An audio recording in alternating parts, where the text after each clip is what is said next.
من يهده الله فلا مضل له ومن يضلل فلا هادي له أما بعد فأعوذ بالله من الشيطان الرجيم بسم الله الرحمن الرحيم إن صلاتي ونسكي ومحياي ومماتي لله رب العالمين وقال رسول الله صلى الله عليه وسلم إذا مات رجل ينقطع عمله إلا بثلاثة أو بصدقة جارية أو ولد صالح أو علم دين أو كما قال عليه الصلاة والسلام। আল্লাহ পাকের দরবারে আমাদের লাখ কোটি শুকর। আজ 4 জিলহজ মাসের মহাপবিত্র প্রথম জুম্মায় আমরা জুম্মার নামাজকে আদায় করার উপলক্ষ করে উপস্থিত হতে পেরেছি। এই জন্য আমাদের প্রত্যেকের অন্তরস্থল থেকে আল্লাহর শুকর আদায় করি আলহামদুলিল্লাহ। এই জিলহজ মাসে হযরত ইব্রাহিম আলাইহিস সালাতু ওয়াস সালামকে আল্লাহ রাব্বুল আলামিন কমপক্ষে 30টা পরীক্ষা করেছিল। 23 জিলহজের মাসের ভিতরেই সবচেয়ে বড় একটা পরীক্ষা ছিল 9 তারিখ 9 জিলহজ অথবা 10 জিলহজ। বিরাট বড় একটা মহা কঠিন পরীক্ষা ছিল।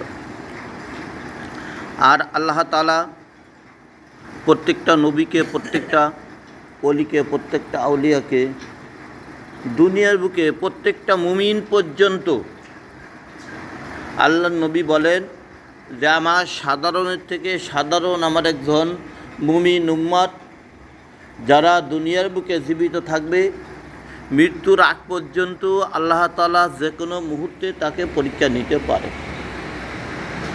সেই পরীক্ষাটা কিসের দ্বারাই নেবে আল্লাহু আলাম। তারপরও আল্লাহ তাআলা আমাদেরকে কোরআনের ভিতরে কিছুটা অবগত করাইছেন, ওয়ালা নাবলুওয়ান্নাকুম বিশাইইম মিনাল খাউফি ওয়াল জু' ওয়া নাকসিম মিনাল আমওয়ালি ওয়াল আনফুসি ওয়াস সামারাত। আল্লাহ বলতেছেন যে বান্দা তোমরা অবশ্যই বিশ্বাস করেছো যে আমি তোমাদেরকে পরীক্ষা করব। এই পরীক্ষাগুলো কিসের মাধ্যমে করব কিছু আংশিক আমাদেরকে বলে দিয়েছেন। আমাদের যে সমস্ত ফসল, যে সমস্ত ফল ফলাদি, আপনার আমার শরীরের অসুস্থতা, আপনার আমার পারিবারিক অসুস্থতা, আপনার আমার ভিতরে দুশ্চিন্তা, এসব কিছু আল্লাহ ঢুকোই দিয়ে আপনাকে আমাকে পরীক্ষা করে, খামাখা কিন্তু করে না। যেরকমভাবে প্রত্যেকটা নবী, প্রত্যেকটা ওলিকে আল্লাহ তাআলা কিন্তু বারবার করে পরীক্ষা করেছে। এই পরীক্ষাতে যারা ইন্নাল্লাহা মা'আস সাবিরিন, আল্লাহ আবার বলেন যে হে আমার বান্দা সম্প্রদায়, তোমাদের ভিতরে থেকে যারা ধৈর্য ধারণ করবে, যারা আমার পরে সবর করবে, আমি আল্লাহ তাআলা তার নিকটে অবশ্যই আমি আসি এবং থাকব। আজ আমাদের ভিতরে দেখা যায় অনেক লোক তালাশ করলে শতকরা 98% লোক আল্লাহকে গালি দেয়। কি করে গালি দেয়? একটা বিপদে বাদলেই বলে যে আল্লাহ শুধু আমারই চোখে দেখে, আল্লাহ আমার এই বিপদটা দিয়ে দিল, আল্লাহ তাআলা আমাকে ধান দিল, আমি ধানগুলো কাটতে পারলাম না বৃষ্টির কারণে, ইত্যাদি ইত্যাদি ধরনের কিন্তু আল্লাহকে অপবাদ দেয়। আর আল্লাহ যে বলেন যে ওয়ালা নাবলুওয়ান্নাকুম বিশাইইম মিনাল খাউফ, ও বান্দা আমি কিন্তু তোমাদের কি দেখাবো? ভয় দেখাবো। তুমি এই ভয় থেকে তওবা তিল্লাত করে তুমি আমার দিকে রুজু হও, তুমি আমার পরে বিশ্বাস স্থাপন করো। আমি আল্লাহ তাআলা আল্লাহু গফুরুর রহিম, আমি আল্লাহ রাব্বুল আলামিন, আমি তোমাদেরকে মাফ করে দেব। আসলে খোঁজ করে দেখেন, আশেপাশে যেখানে সেখানে বসবেন, যাবেন, আসবেন, আল্লাহর পরে বেশি রকমের মানুষ তহমত লাগায়, বলি সকলে বলি নাউজুবিল্লাহ। কখনো আল্লাহকে দোষী করা যাবে না। আমার নিজের কর্মের থেকে আমার নিজের ফল আসতেছে, আল্লাহকে দোষী করাটা তো আমাদের ভুল হবে। আজ আমরা দুনিয়ার বুকে কিন্তু অনেক লোক, সমস্ত লোকগুলো আমরা সুফি, আমরা ইমানওয়ালা, আমরা মুমিনদারি পরিবেশ, আমরা সকলেই এটা চেষ্টা করি যে না আমি একটু ভালো হয়ে চলি, আমি একটু ভালো হয়ে চলি, আমার এলাকার লোক একটু ভালো হয়ে চলুক, পাড়া প্রতিবেশী ভালো হয়ে চলুক, কিন্তু নিজে ভালো আছি কি আছি না এইদিকে কেউ কোনো তাহকিক করে না। শুধুমাত্র পরের একটা দোষ, পরের একটা বদনাম যখন বলতে যায়, শয়তানে নিজে ওয়াদা করেছে যে যখন একজন আরেকজনের পরনিন্দা করবে ওই কথার ভিতরে আল্লাহর নবী বলেন যে ওই কথার ভিতরে শয়তানে মিষ্টি ঢেলে দিয়ে ওই কথাটাকে মিষ্টি বানায় দেয়। যারা আমরা বলি, যারা আমরা এর ভিতরে লিপ্ত আছি, একটা মানুষের মিথ্যা কথা, একটা মানুষের জন্য একটা তহমাত, খামাখা একজনের নামে একটা বদনাম করা, এই করাটা কিন্তু অতি সহজ, অতি সোজা, কিন্তু যখন নাকি করে এবং বলে ওর ভিতরে খুবই মিষ্টি। এই মিষ্টিটা দিলকে শয়তানে দিয়ে দিল, যুক্তি খাটাই দিচ্ছে যে তুই এইভাবে এইভাবে এইভাবে এইভাবে বল। আর অনেক সময় নিজের ব্রেনের ভিতরেও শিক্ষা দিয়ে দেয় যে তুই এইভাবে এইভাবে বলে এটা তুই করে চলে আসবি, তারপরে তোর যা হয় হবে, তুই আগেরটা তুই আগে করি আয়। এই সমস্ত জিনিসগুলো শিক্ষা দিয়ে দিয়েছে কে? আল্লাহ কোরআনে বলতেছে বান্দারে তোরা দুনিয়ার বুকে যা করিস সব তো আমি জানি। আল্লাহ তাআলা মাথাটা বানাইছে কে? আল্লাহ। দেহ বানাইছে কে? আল্লাহ। অন্তর সমস্ত কিছু যা কিছু তৈরি করেছে সব কিছু আল্লাহ তৈরি করছে। পৃথিবীর বুকে আমরা যা সরাসরি দেখি সব কিছুকে আল্লাহ তৈরি করেছে, আর যেগুলো আমরা দেখতে পারি না সেগুলো আল্লাহ তৈরি করেছে। তারপরও আমরা সে আল্লাহর পরে তহমত লাগাই দিই। হযরত ইব্রাহিম আলাইহিস সালাতু ওয়াস সালামকে আল্লাহ তাআলা বললেন যে ইব্রাহিম তোমাকে তো আমি এতগুলো পরীক্ষা নিলাম, প্রত্যেকটা পরীক্ষাতেই তুমি খালি উত্তীর্ণ হয়ে দাও, পাশ করে দাও, ফার্স্ট ডিভিশনের পরেও তুমি পাশ করে দাও, তোমার নাম্বার তো বেশি করে আমার দিতে হয়। ইব্রাহিম তোমার আরও কয়েকটা পরীক্ষা আছে, আমি আর একটা পরীক্ষা করে দেখি।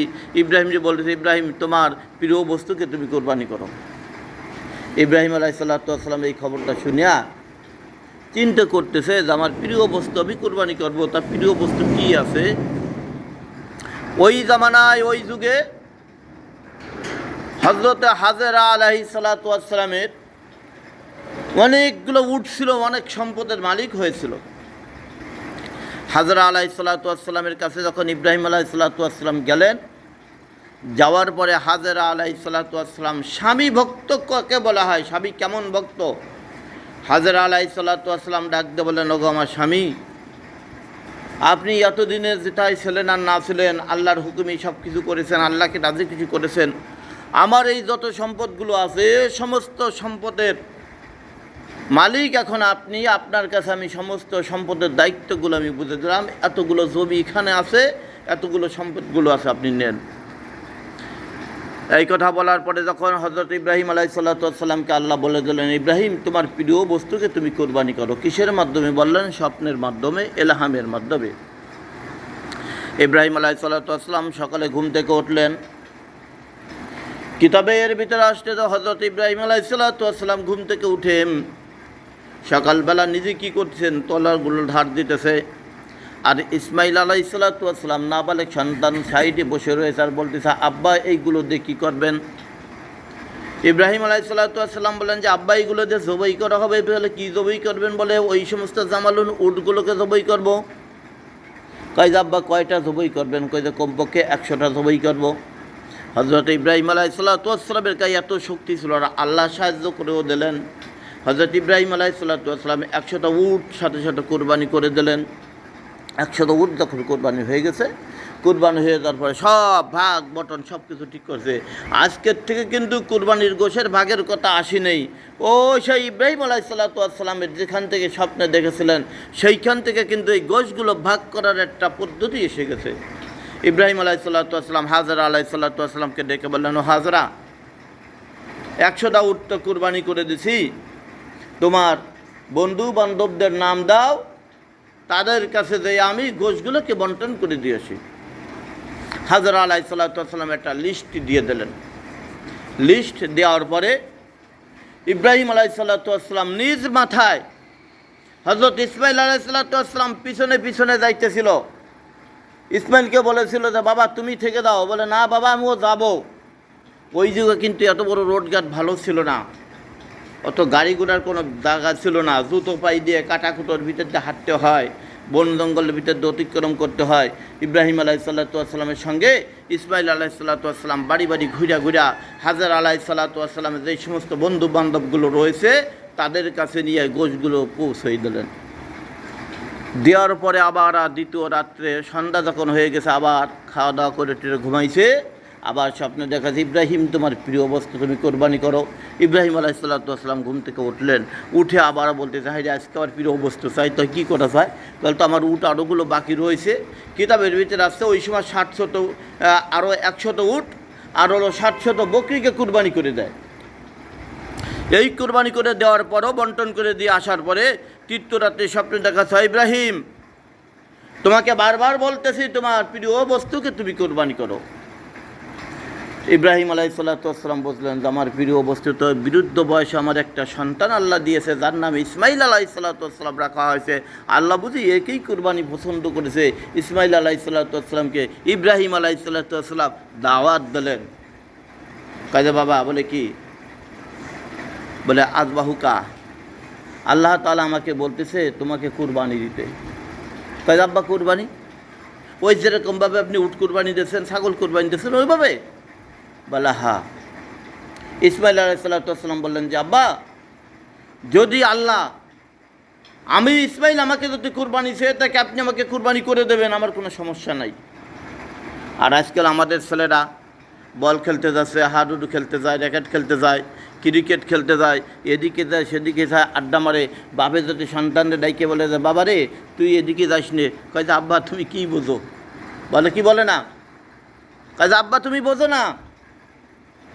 আজকাল তো বুঝি আমরা ইয়ং, আমাদের গায়ে শক্তি বেশি, আমরা সব কিছু বুঝি, তুমি কি বুঝো? আল্লাহরে পর্যন্ত অতিক্রম করে ফেলাচ্ছে বর্তমান যুবকেরা। ওই যে আমাকে স্কুলের হেডমাস্টার আছে, উনিও বুঝতেছে অনেকগুলো যে ছাত্রীরা এমনভাবে চলাফেরা করে ভাবে যে ওই মাস্টার বুঝি কোনোদিন যুবক ছিল না।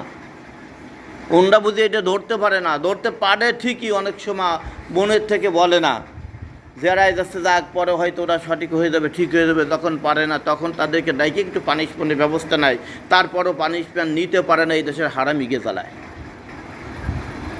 যাদের জন্মের ঠিক নাই, যারা পিতৃহীন সন্তান, তাদের পক্ষ থেকে যে কটা জন্ম নিয়েছে তারাও জারজ সন্তান, এদের কারণে কোনো ভালো ব্যবস্থা কোনো কিছু করার কোনো কায়দাই নেই। দেখেন শুধু এই ওদের ভিতরে এইখানে নয়, আপনারা আসেন বড় বড় বুদ্ধিমান জ্ঞানগুণী যারা আছে তাদের দিকে লক্ষ্য করেন। সাধারণ এই যে ঈদের জন্য যে সমস্ত চাউলগুলো দিচ্ছে, চাউল দেবে 10 কেজি, ওদেরকে দেয় 6 কেজি, 6.5 কেজি, 7 কেজি, উপরে গেলে 8 কেজি। এই যে কালকে দেখলাম ফেসবুকের ভিতরে ইসির থেকে ছাড়ছে, আপনার ভাঙ্গার থেকে ছাড়ছে চুমুরদি ইউনিয়নে, ওখানে কি দিচ্ছে, ঈদের চাউল দিচ্ছে। কয়েকজন এসে চাউল মাপছে, দেখে যে 7 কেজি। বলকে 7 কেজি হবে কেন? সরকার তো কাউকে ফাঁকি দেয় না, এই পর্যন্ত কোনো সরকার কাউকে ফাঁকি দেয়। ওদের প্যাকেট, ওদের ব্যবস্থা সব কিছু ঠিক আছে। এখন মাইপে দেখে 7 কেজি, কয়েকজনটা মাপছে 7 কেজি। কারণটা কি? এত 7 কেজি কেন? আর গেল কোথায়? তখন তাদেরকে ধরা করা হয়েছে। ধরা করে লাজবাবি কোনো কথাবার্তা নেই, দেশে কোনো বিশেষ সালিসি নাই। এরকমভাবে মালগুলো চুরি করে রাখিয়া, ইয়েতিমের মাল চুরি করে রাখিয়া ধনীদেরকে পেট ভরাই দিচ্ছে। এরা খাইয়া এদের দ্বারা তো কোনো নামাজও কবুল হবে না, রোজাও কবুল হবে না, কুরবানি থাক দূরের কথা। অনেকে ওই টাকা চুরি করে এনে কুরবানিও দেবে, এমন মানুষও আছে। তা তাদের কুরবানি হবে কি করে? ইসমাইল আলাইহিসসালাম, ইব্রাহিম আলাইহিসসালামের দলভুক্ত কী করে হবে? এবার হযরত ইব্রাহিম আলাইহিসসালাম ইসমাইল আলাইহিসসালামকে বলার সাথে সাথে ইসমাইল আলাইহিসসালাম বললেন যে আব্বা আমি লব্বাইকি, আমি হাজির আছি, আল্লাহ যদি আমাকে ডেকে থাকে আমি কুরবানি হওয়ার জন্য আমি প্রস্তুতি আছি। তাহলে সন্তানও তো সেরকমের লাগে, বাপও সেরকমের লাগে, মাও সেরকমের লাগে। এবার হযরত ইব্রাহিম আলাইহিসসালাম ইসমাইল আলাইহিসসালামের ব্যাপারে হযরত হাজরা আলাইহিসসালামকে ডাক দিয়ে বললেন যে হাজরা, তোমার সন্তান ইসমাইল আলাইহিসসালামকে ভালো করে গোসল করাইয়া সাজাইয়া কুজাইয়া দাও। কয় যে কেন গো, আপনি এতদিন পর্যন্ত আইছেন, এতদিন পর্যন্ত তো ইসমাইল আলাইহিসসালামকে সাজানোর কথা বলেননি। বলে ইসমাইল আলাইহিসসালামকে নিয়ে আমি একটা দাওয়াতে যাব। দাওয়াতটা কোথায়? মিনার ময়দানে। দাওয়াতটা কোথায় বলেন? মিনার ময়দানে দাওয়াত, কে দাওয়াত দিয়েছে?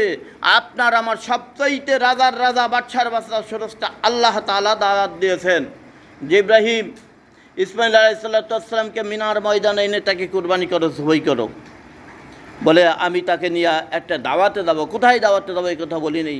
হাজর আলাইহিসসালাম বলে খুশি হলেন যে ইসমাইলকে তো দাওয়াতে কোনো দিন সঙ্গে করে নেয় না। হাজর আলাইহিসসালাম ইসমাইল আলাইহিসসালামকে ভালো রূপে গোসল করাছে। গোসল করানোর ভিতর দিয়া ইন্নাল ইনসান আলী আদব্বু মুবিন, ইন্না শয়তান আলী ইনসানে আদব্বু মুবিন। শয়তান তো চক্রান্ত খাটাচ্ছে বুড়ো সাইজা, বিরাট বড় আকারে শয়তান। এইবার হাজর আলাইহিসসালামের ওই দরজায় যে দাঁড়াইছে বুড়ো, তো হাতে এক গাছ তজমি, হাতে এক গাছ কী বলেন, বড় বড় ভাতর দিয়ে তজমি বানায়। দেখেন না আমাদের দেশে কিছু শয়তান আছে, দেখবেন লেহাজার না ফরাজারে না, কোনো হুজুর কাছে মুরিদ নাই, কোনো কিছু নাই, তসবিহ এক গাছ নিয়ে আল্লাহ আল্লাহ সুবহানাল্লাহ বলতো শয়তানের মতো ওদের ভিতরে। বলেন নাউজুবিল্লাহ। আল্লাহ ওর থেকে আমাদের প্রত্যেকের হিফাজত করুক, যে আমরা যেন শয়তানের দলভুক্ত না হয়। সেই শয়তানগুলো চিনাই দিচ্ছে আপনাদের। সারাটা জীবন পরের জমির আইল ঠেলে খাইছে, সারাটা জীবন সুদ খাইছে, ঘুষ খাইছে, তাদের বিচার করেছে, সারাটা জীবন যতগুলো হারামি জিনিস আছে তার ভিতরে লিপ্ত রয়েছে। এখন উনি বৈধ তসবি বানাইয়া একটা তসবি আর একটা তসবি হয়তো খট খট করে পড়ে, মানে শব্দ জানায়, বেল বড়ই, হ্যাঁ আমি তোর পক্ষে আছি। শয়তান কয়ে আমি তোর পক্ষে আছি, বাইরেও বেল যা তো আছে আমি আছি। কে কয়? শয়তানে। একটা ইবাদতেরও একটা মাদুর্যতা আছে, একটা ভাব আছে, ভঙ্গি আছে, যেই সময় এই ইবাদত করতে হবে। তসবিহ এক গাছ হাতে নিয়ে দেখবেন যে কিছু কিছু মুসল্লিরা আছে একেবারে সময় সময় এমন সাধু হয়ে যায়, কেমন যেন দুনিয়া সব উল্টে গেছে। পশ্চিমে দিক দিয়ে বেলা উঠছে, বা উত্তরে বা পূবি, উত্তরে বা দক্ষিণে, পূবি বেলা নাই। হঠাৎ করে দেখা যাবে যে এ লোক এত বড় আল্লাহ আল্লাহ কবে, হ্যাঁ আল্লাহ আল্লাহ কয়ে, আল্লাহ আল্লাহ কয়ে তসবিহ হাতে ঘুরি পড়ে। এবারে শিয়ে লোকেরও তো শয়তানের শিক্ষা দিচ্ছে, এর থেকে হিফাজত থাকতে হবে। এইবার শয়তান করছে কি, ওই তসবি হাতে করে নিয়ে গোসল করার ওখানে দাঁড়িয়ে ঠাস ঠাস করে ছাড়তেছে আর ফেলতেছে। ইসমাইল আলাইহিসসালাম ডাক দিয়ে বলেন, মা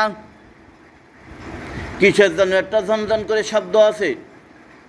হাজরা আলাইহিসসালাম বলেন যে ইসমাইল তুমি ওই শব্দের দিকে তাকায়ো না। ইতির আগে কিন্তু ওই শয়তান হজরত হাজরা আলাইহিসসালামকে দাওয়াত দিতেছে আর বলতেছে, হাজরা তুমি কাকে গোসল করাই দিতেছো? বলে আমার ছেলে সন্তান ইসমাইলকে। বলে কেন আজকে এত সুন্দরভাবে তুমি গোসল করাইতেছো? বলে যে আমি এত সুন্দর করে এই জন্য আমি গোসল করাইতেছি, ইসমাইলের বাবা ইব্রাহিম ইসমাইল আলাইহিসসালামকে নিয়ে একটা দাওয়াতে যাবে। আর শয়তান ডাক দিয়ে বলতেছেন, হাজরা ভালো করে গোসল করাও, ভালো করে ইসমাইলের মুখে চুমুকাও, যে ইসমাইলকে তার ফেরত আসবে না, ইসমাইলকে জবাই করে দেবে। শয়তানের শিক্ষা দিচ্ছে হাজর আলাইহিসসালামকে। আর হাজর আলাইহিসসালাম বলতেছেন, শয়তান বাপে পারেনি কি সন্তানটা জবাই করতে? বিরুদ্ধ বয়সে একটা সন্তান তাকে জবাই করে দেবে। শয়তান বলতেছে হ্যাঁ দেবে। এবার তো ওনার হাতে তো তসবি আছে, তসবি, ওই তসবি যখন একটা বার একটা সারে ঝনঝন করে বেজে ওঠে, এটা হলো শয়তানের তসবি। এবার শয়তানের শিক্ষা দিতেছে। আর হাজর আলাইহিসসালাম আল্লাহর কাছের থেকে ক্ষমা চাইতেছে, আল্লাহ ইফিজু ইলা শায়াতিন, তুমি শয়তানের থেকে তুমি আমাদেরকে হিফাজত করো। ইসমাইল আলাইহিসসালাম হাজর আলাইহিসসালামের চোখের দিকে তাকালেন, তাকানি পুরো বলতেছে, মা আপনার চোখে পানি কেন? কই যে কই বাবা আমার চোখে পানি? কই যে ওই যে আপনার চোখে পানি দেখা যায়, কাজে এমনি আমার চোখে পানি রয়েছে। তখন ইসমাইল আলাইহিসসালাম হাজরাকে বলতেছে, মা আব্বা তো আমাকে দাওয়াত খাইতে নিয়ে যাবে, আব্বা তো আমাকে দাওয়াত দিয়েছে যে বাবারে আল্লাহ তোকে কবুল করেছে, আল্লাহ তোকে জবাই করে দিতে বলছে। আমি কিন্তু আল্লাহর আব্বার কথাই কিন্তু আমি স্বীকার করে ফেলেছি। কোনো শয়তান আপনারা আমার ধোঁকা দিয়ে কোনো কিছু বলতে পারবে না। আব্বা যেটা করবে আমরা সেইটাই মেনে নেব। আল্লাহ তাআলা কালামের পাকের ভিতরে আমাদের নবীর পরে আমাদের জন্য সতর্কবাণী সংকেত করেছে, ফাকাদা রাব্বুকা আল্লা তা'বুদু ইল্লা ইয়াহু ওয়া বিল ওয়ালিদাইনি ইহসানা।